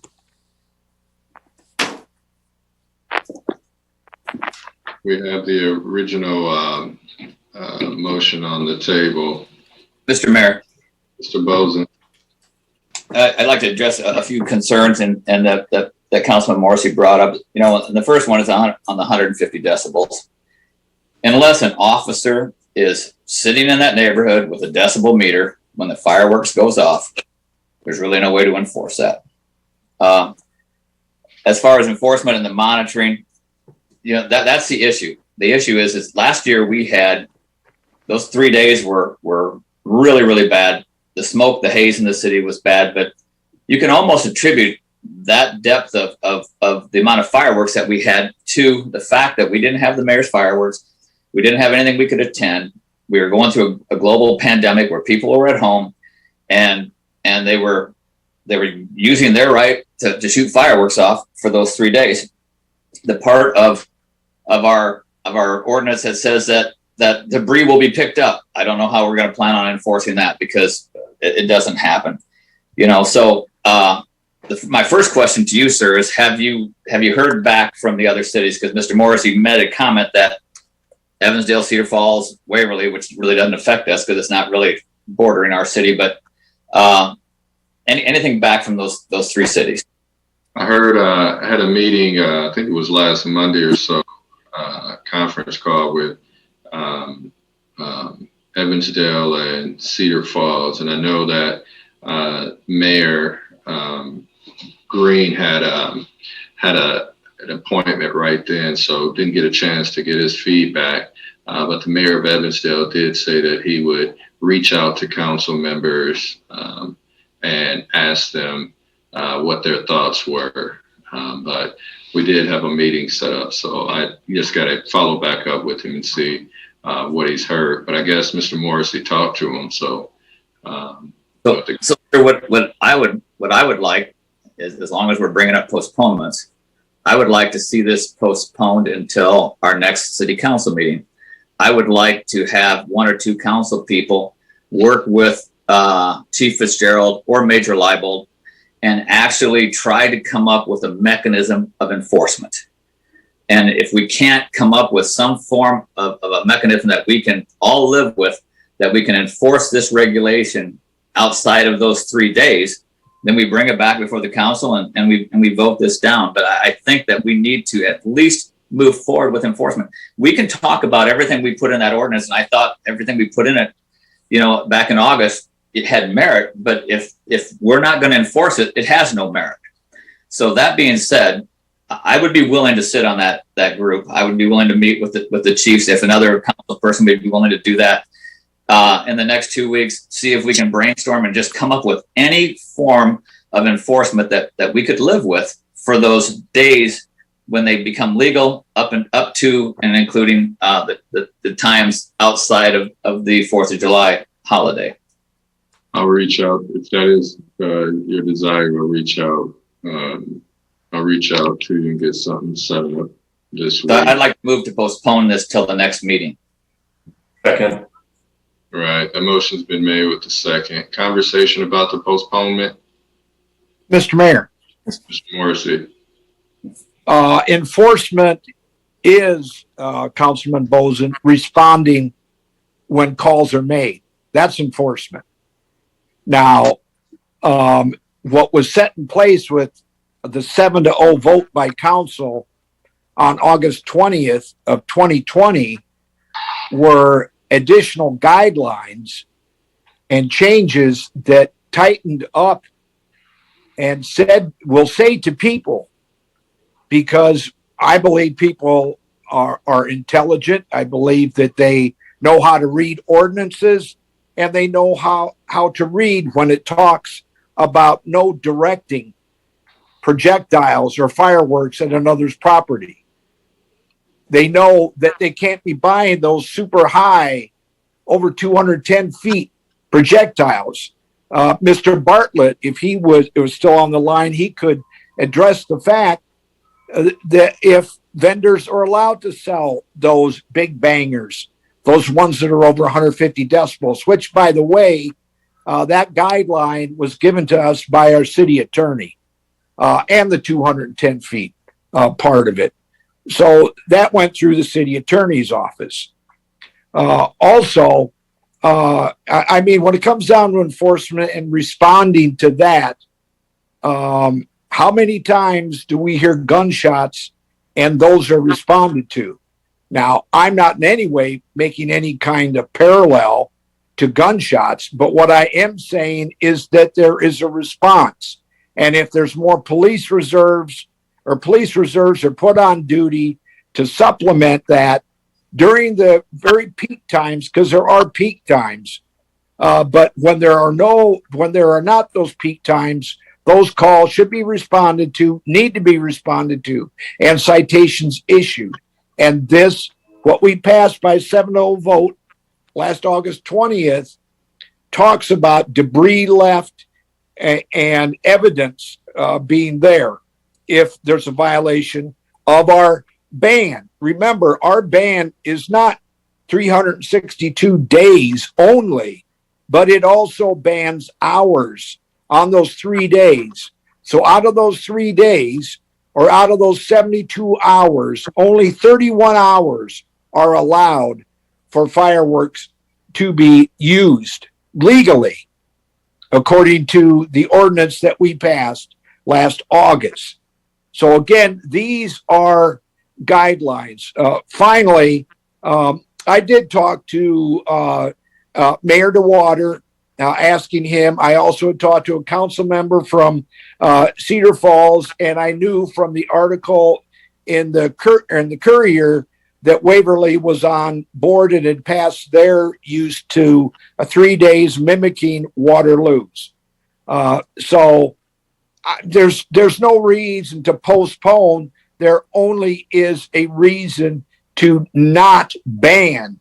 When we banned it, fireworks use went up. When we went to 3 days, it went down. It was cut in half.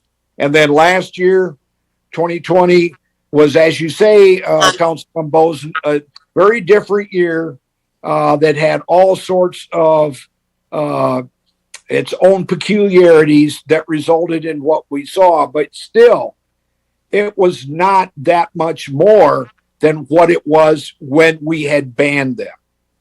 I speak against the postponement. We don't need that. I speak against the ban. Mr. Mayor? Mr. Mayor. Mrs. Klein, we're still on the. Right. I understand. As we all know, fireworks are not obeying laws. They're not, the people who use fireworks are not obeying any of the laws that we put in. We could put in 100 and they will not obey it. As evidenced by my text message on Kern Street, who said fireworks season has now opened up. Also, since we began talking about this, I have completed walking more precincts in Waterloo. I have now completed 28 of the 30 precincts in Waterloo, and I'm in the 29th. And all of a sudden, people outside or who see me coming have told me almost in every area. They've taken me and shown me the corner where so many people blew them up last year and how upsetting it was to them. And so they are watching us. Our citizens are watching us and they're counting on us to speak for them as they speak to us. And the majority of people want them gone. I have not met one person at the door that wants them kept. They're all frightened of the potential disaster. After all, Iowa banned them because the town of Spencer burned down back in the early part of the century. So, you know, what are we going to do here? I agree with my colleague, Mr. Boson, that we need to work with the police to make it worth their while to enforce this. And I think there are ways to do that, but can't that come after the ban? Can't we ban that tonight and then form the committee, have Mr. Boson be on that committee and work with the police that way? Mr. Amos. Yes, Mr. Mayor. I understand what Councilman Boson is saying, and I will support a postponement so that council members who have not had the opportunity to sit down with the police, because Councilman Boson is talking about enforcement here. You know, enforcement is going to be something that's difficult no matter how you do it, who you talk to. But I can support that from a standpoint of, and it still has the potential for a ban to be there. I just cannot support a ban simply because of the things that I have gone through being on this council, not necessarily the council members that we have now. And I understand the will of the council, but I like the thought of talk with the police department, get their input, see what they feel about this, because realistically, it's going to require a lot of manpower to do an enforcement for the time frame that they're allowed to be sold in this community. No doubt about it. So I can support what Councilman Boson is talking about, unlike my fellow councilman who opposes a ban. I can support that, even if it does come up to be a ban. I had someone call me, and by the time I got done talking with them, they understood what I was saying, and they even said, well, maybe like the day before the 4th of July and that, when originally when they called, it was for a total ban. But it's just a matter of, okay, if there needs to be more police or officer input from a standpoint of enforcement, I say yes, let's have some conversations. But for me, Councilman Boson is talking about one of the other council members. For me, it should be someone else who opposes or who is in favor of the ban. So for me, I can support what his motion to actually postpone, not necessarily till the 4th of July, but just to give the other council members an opportunity to talk with the police department and figure out what things are really like, I guess is the best way to put it. All right, let's go to Ms. Jewin and then Mr. Foyce, and then we'll come back to Mr. Bozen, who made the original, what was it, to table for 2 weeks, Kelly? Mrs. Clark? To postpone until April 19th. Okay. Mrs. Jewin? Yeah, I would just reinforce what I've said before. I support Mrs. Thornsberry's comments, what my colleague, Mrs. Klein, has said. We have jumped all over the place. We've banned it, we've allowed it for certain periods, and either way, we're finding that people are not following the rules. We gave them the option to show their responsibility, and they failed to do so, and at the peril and at the harm of the populations we've already talked about. I would support Mr. Bozen's motion to postpone this for a couple of weeks, as long as during that time we do speak with the police department and do try very hard to come up with some methods that they can use to enforce this. We have a responsibility, as Mrs. Thornsberry said, to our citizens, and we need to enforce the policy that would protect our citizens as much as possible. And this year they will have the opportunity to go to sanctioned events. So if they really want to see fireworks, they'll be able to do that. But I can't in good conscience vote for anything other than a ban on fireworks. Mr. Foyce? Thank you, Mayor. I try not to speak too long. I've heard, and we've had this discussion multiple times in the 2.5 years I've been on council, and I appreciate trying to, I think, maybe individuals have sat down with our police to try to figure this out. I would be happy to work with Mr. Bozen on this as well, if that's his and your will, to try to figure out an enforcement. I agree, and I hear Mrs. Thornsberry's comments. She's been here before. She speaks very eloquently. For me, I haven't changed since the very first time that I voted on it 17 times ago. You know, we also have a business and businesses in Waterloo that are bringing revenue and income to our city, not only from people coming to visit the brick and mortar businesses, but the tent, they're eating, they're doing those kinds of things.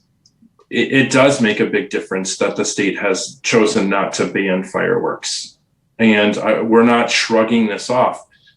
We've had multiple discussions on this. And frankly, I think we haven't had as big of a discussion on the enforcement aspect of it other than some cursory comments at a council meeting. So I think if we do that and we can come up with something in the next couple of weeks, that would be fantastic.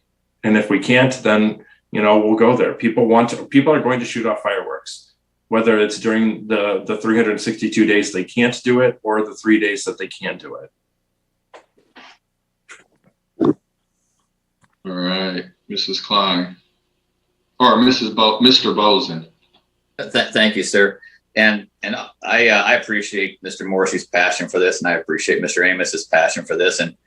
And all I was asking, and all I am asking for this council is to see if, as a council, a couple council people can work with the police department, can come up with a plan. If we can't come up with a plan, we can't. But the key to fireworks, whether we ban them or whether we allow them for 3 days, is enforcement. They're going to shoot them off no matter what. They're going to shoot them off if we ban them. They're going to shoot them off if we give them the 3 days, and they're going to shoot them off outside that window of the 3 days. If we come up with an enforcement plan, if we have the ability to start writing $375 tickets, I can assure you that once word gets out that you are going to get ticketed, you're going to get fined, you've got to clean up your mess. We're going to deal with the problem landlords that are allowing their tenants to do this, and that financial burden starts coming. I I think we are going to taper the amount of illegal fireworks, either on a total ban or either on the 362 days a year that they're not allowed.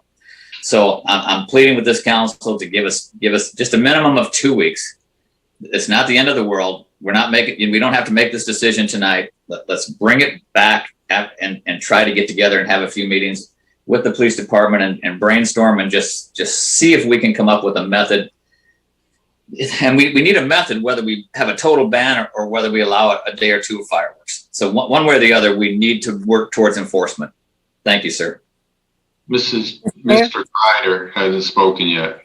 Okay. Yeah, Mr. Mayor, I called a question on the postponement. Thank you. I had my hand up. She did have her hand up before you called it, both of So them. did I. I just wanted to make a quick comment. Can we do 30 seconds each and keep going? Yes. If anyone can do this, it will be Dave Boson and Ray Foyce.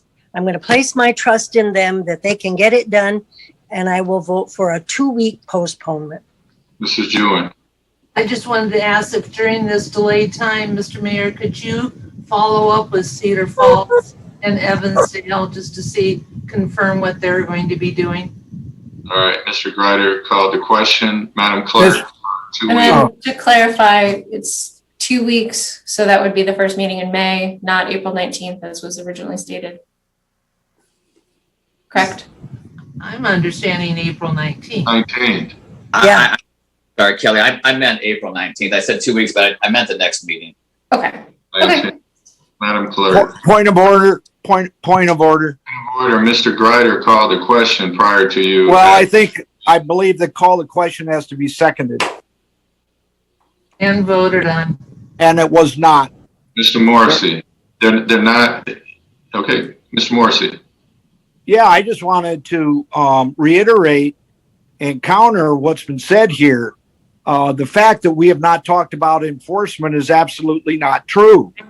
Last August, we had a conversation about enforcement, and that's why under G in the ordinance that was amended and passed last August, we put 3 separate items dealing with enforcement, including during the annual period in which fireworks sales are allowed, this section, the fireworks section, shall be enforced by police officers who shall have the authority to document violations and issue citations, and said officers shall also respond to related nuisance calls.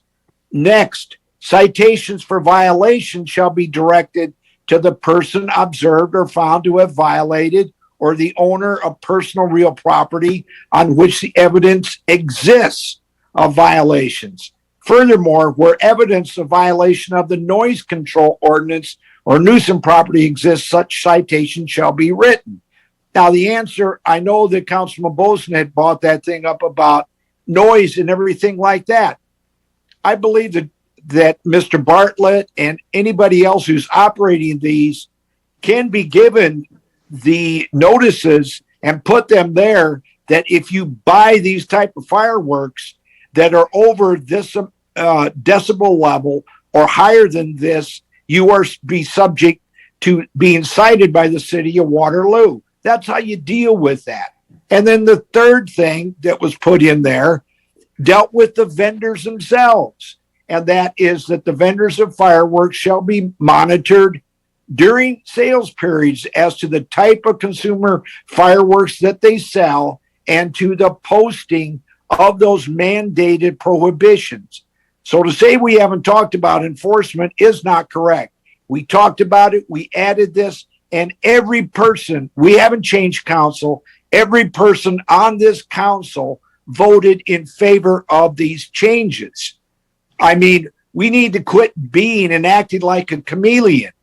We at least should allow these amendments that we made a year ago to go through and see how they work. We don't need any more postponements. We just need to vote this ban down so that we follow what we directed ourselves to do with the language that we put in last August and see how it works.